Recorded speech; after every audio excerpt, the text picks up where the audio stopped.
Sí, señor, se le escucha. Perfecto. Buenas noches a todos. Yo quisiera hacer unas rápidas reflexiones sobre las relaciones entre la nación y lo que llaman los territorios. Yo prefiero hablar de entidades territoriales con el fin de precisar algo, porque territorio termina siendo cualquier cosa y entonces no sabe uno de qué está hablando. La Constitución del 91 estableció la nación y las entidades territoriales. A esos territorios es que yo me voy a referir, es decir, a departamentos, municipios, distritos y eventualmente parece que cada vez con menos posibilidades regiones y provincias. ¿De dónde quiero empezar yo? Empezar de lo que fueron los propósitos de la descentralización. La descentralización no fue una estrategia o un mecanismo o un proceso que fuera dirigido a generar igualdad económica entre las regiones. Jamás lo pretendió, jamás lo ha pretendido y creo que es incapaz de realizarlo. ¿Por qué? Porque la descentralización es un proceso que básicamente se refiere a la organización estatal y el Estado no es el responsable del crecimiento económico, o por lo menos no debería ser, en una economía capitalista o mixta, o como querramos llamar, la economía que nos cobija a nosotros, en la cual estamos inmersos. Simplemente la descentralización puede referirse es a lo que debe hacer el Estado en ese tipo de economías y en ese tipo de sociedades. Y eso no es el crecimiento económico. Entonces, la descentralización básicamente lo que buscó fue garantizar los derechos a todos los ciudadanos de este país en cualquier ciudad, en cualquier lugar donde se encontraran habitando. Es decir, garantizar derechos. No ha funcionado suficientemente bien y de eso es muestra pues el nivel de movilización que tenemos actualmente y la amplitud y la cobertura de esas movilizaciones a lo largo y ancho del territorio nacional. En eso de establecer una nueva organización del Estado, una nueva división del trabajo dentro de las organizaciones estatales, la descentralización ha avanzado, pero también se ha rezagado, es decir, no ha sido suficiente. Y no ha sido suficiente, a mi modo de ver, por una cultura acendradamente centralista que tenemos los colombianos, los ciudadanos colombianos, que es pues una herencia ya casi que atávica, secular, que viene desde el siglo XIX y de la cual no nos hemos desprendido. A tal punto es eso, es tan fuerte el peso de esa influencia centralista que tenemos todos en la cabeza, que actualmente, por ejemplo, están sin estrenar mecanismos de participación que estableció la Constitución del 91 como la iniciativa legislativa por parte de las organizaciones públicas y de los políticos territoriales. Los políticos territoriales jamás han presentado un proyecto de ley al Congreso para que sea discutido desde el punto de vista de las regiones. Y no podemos esperar que un Congreso que no representa sino a nivel nacional legisle para las regiones.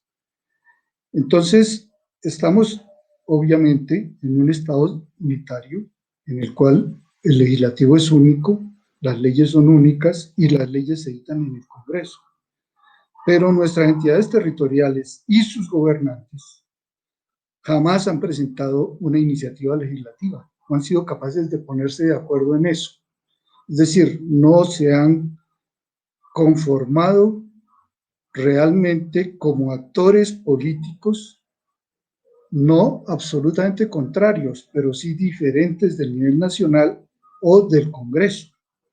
Es decir, tienen la posibilidad de legislar o de por lo menos intentar legislar desde sus posiciones de gobierno territorial, pero jamás lo han hecho.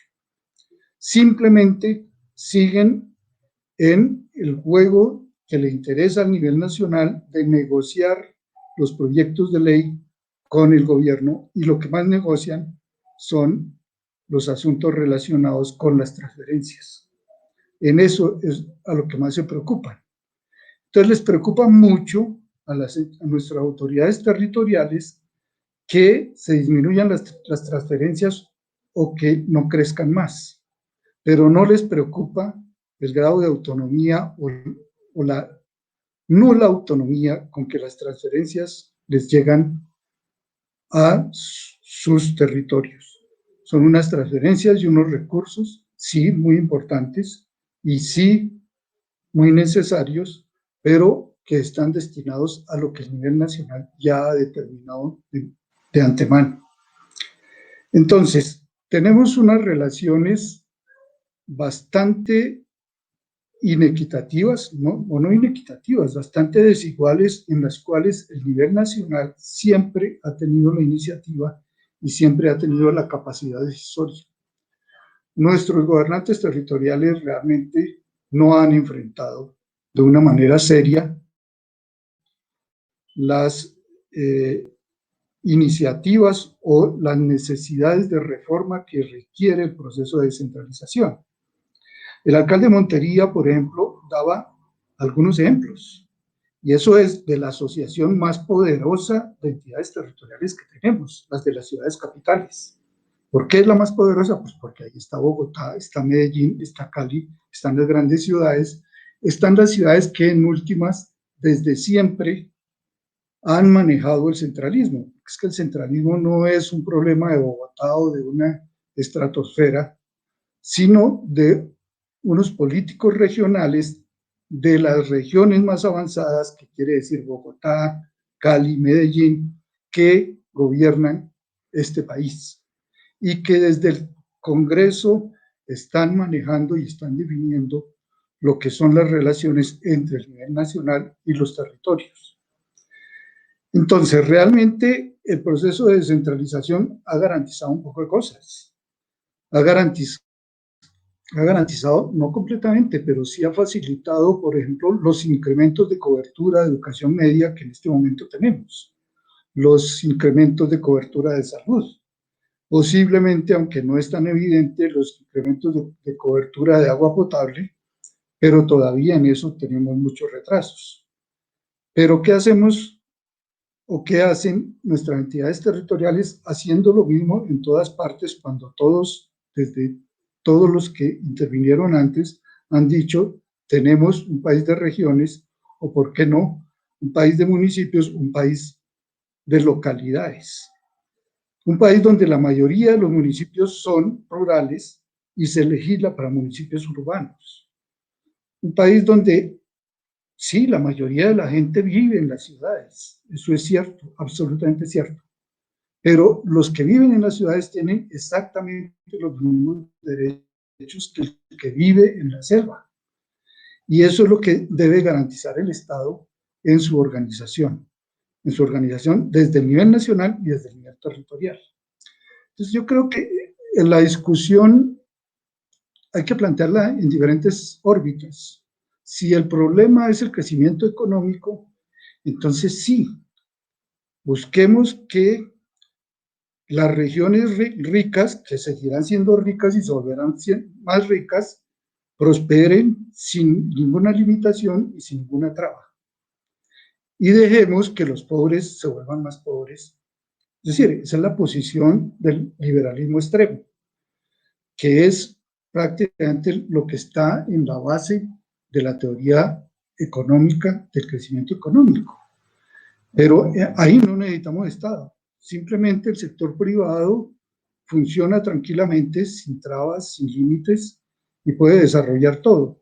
Y no hay necesidad de un Estado que piense en redistribuir ingresos o que piense en redistribuir la riqueza, porque eso ya es una trampa. Entonces, si la discusión la volvemos, y creo que es la labor del ESAP como escuela de administración pública y como una institución dedicada a pensar lo que debe hacer el Estado, es el problema de la descentralización y la organización del Estado es garantizar derechos o, en su defecto, que sería otra opción también válida, pero no es la nuestra por ahora, o por lo menos no es la de la Constitución del 91, simplemente dejar que el sector privado tenga todas sus posibilidades sin cortapisa alguna por parte del Estado. Entonces, no impuestos, no redistribución, simplemente dejemos jugar al mercado, que el mercado reproduce las desigualdades y cada vez la incrementa más. Entonces, creo que es una perspectiva de la descentralización y de las relaciones entre la nación y los territorios que es un poco diferente, que yo creo que la ESAP debe asumir, que la ESAP relativamente la ha asumido y que en este momento con la constitución de nodos de desarrollo territorial pretende o por lo menos se preocupa por promover unas condiciones en todos los territorios y en todas las entidades territoriales para que tengan las capacidades de garantizar esos derechos que pregona la Constitución. Yo creo que simplemente yo quería plantear realmente una perspectiva distinta a la que han presentado mis antecesores para la discusión. Gracias.